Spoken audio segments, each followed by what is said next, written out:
लकिया किन लो जी, आज हमारा लकिया किन लो या पियवा अपना लकिया किन लो जी।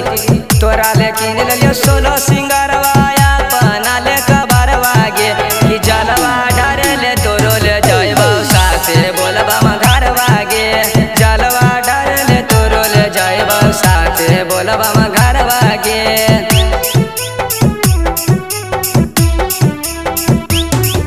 साथी सब के पुराइथिन जानू शिवे जी सपनवा गे, साथी सब के पुराइबे करथिन बोले बम सपनवा गे, कि जलवा ढारल तोरो ले जाइबो साथे बोलबा घरवा गे। जलवा ढारल तोरो ले जाइबो साथे